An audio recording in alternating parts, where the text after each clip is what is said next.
жалаң эле тойкана сала берген инвесторлорго сунушум. Башка деле бир бизнестерди ойлонуп көргүлөчү. Мисалы үчүн, автотейле борборлору. Бардыгын дээрлик бар жакта абалы ушундай.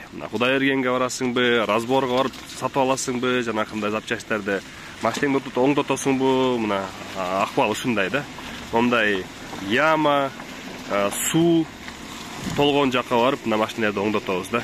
Жакшы центрлар жок, жакшы борборлор жок, чоң парковкасы менен. Жакшы жерлери болсо, ал жерде парковкасы жок, тар жерлеричи. Ушундай кенен бир жерди алып туруп, аябай жакшы универсальный машиналар тейлеген бир борбор ачпасаңар болбой калды. Келсең, мына ушу жолдон башталат да сервис дегенчи. Ошакта арендага бергендер, СТОну бергендер, өзлөрү сүйлөшүп деле, өзлөрү колунан келбесе асфальттаган, асфальттан кымбат да.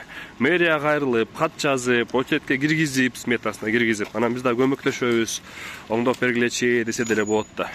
Ушактан канча деген пайда таап атышат. Ушуну пайданы ушул кардалардын аркасынан таап атат. Бул мындай толук ошо кардаларга болгон сый урматтын жоктугу да, эч кандай мындай уважение жок. Кааласаңар келгиле, кааласаңар силер келбесеңер башка бирөөлөр келет деген мамиле сыяктуу да. СТОлордо да тилекке каршы ошондой мамиле.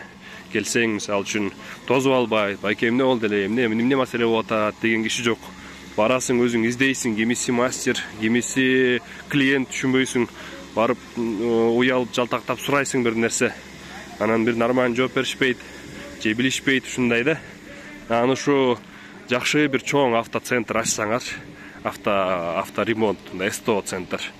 Анан барып ошол жерден бир компетентный бирөө тозуп алып, полностью диагностика кылып, мына момдай экен, запчастька мынча кетет, работа мынча болот, ачкычыңарды калтырып койгула, акча калтырып койгула, запчасть сатып алып, өзүбүз салып, баарын чектер менен беребиз. Анан бүткөндө чалып коебуз, алып кетесиңер десе, мына ошондой жерге барып, убакытты коротпой, машинеңди штап коюп, мындай кенен басып кетет элең да, ишеничтүү болсо.